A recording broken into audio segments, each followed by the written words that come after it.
أنا دكتورة مريان ماهر، صيدلانية، بقدم لكم محتوى طبي بسيط يخلي المعلومة توصل لكم من غير أي تعقيد. بدأت رحلتي ومشواري من 6 سنين. وقتها يمكن ما كانش في حد بيفكر إنه يقدم المعلومة الطبية بشكل مبسط على السوشيال ميديا، فالحمد لله إني كنت من أوائل الناس اللي خاضوا التجربة دي، وكان هدفي الأساسي إني أوصل المعلومة الطبية المعقدة بشكل مبسط وموثوق لكل بيت. ال6 سنين دول كانوا مليانين تحديات، اوقات كتير بشتغل، بتعب، بدور وببحث، كمان بشتغل على الفيديو نفسه علشان المعلومة توصلك في افضل شكل. اوقات كنت بفكر هل فعلا المجهود ده هيوصل لحد، لكن كل مرة كان بيجيني تعليق او رسالة منكم كان بيأكد لي ان التعب بتاعي ما بيروحش هدر، وان اللي بقدمه بيفرق في حياة ناس حقيقي. كنت بحس ان المجهود ما بيروحش، وان اللي بقدمه فعلا ليه قيمة. وعمري ابدا ما هنسى تعليق جالي مرة من متابع كتب لي: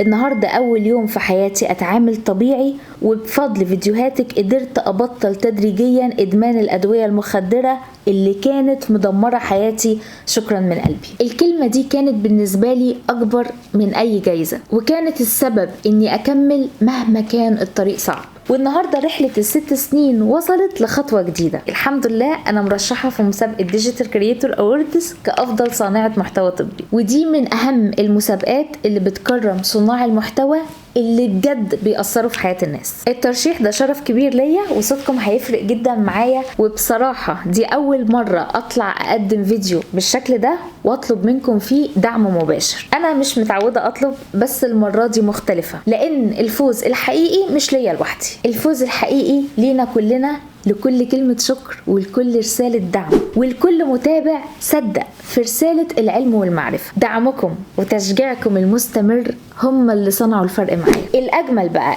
إن اللي فايز هنا مش اللجنة اللي هتحدده، انتم اللي فعلا بتقرروا. صوتكم هو اللي هيحدد مين اللي يستحق. علشان كده محتاجة وقفتكم جنبي دلوقتي. ادخلوا على الرابط تحت الفيديو وصوتوا للمرشحة دكتورة مريان ماهر، ويلا نثبت مع بعض إن المحتوى الهادف يقدر يوصل للقمة.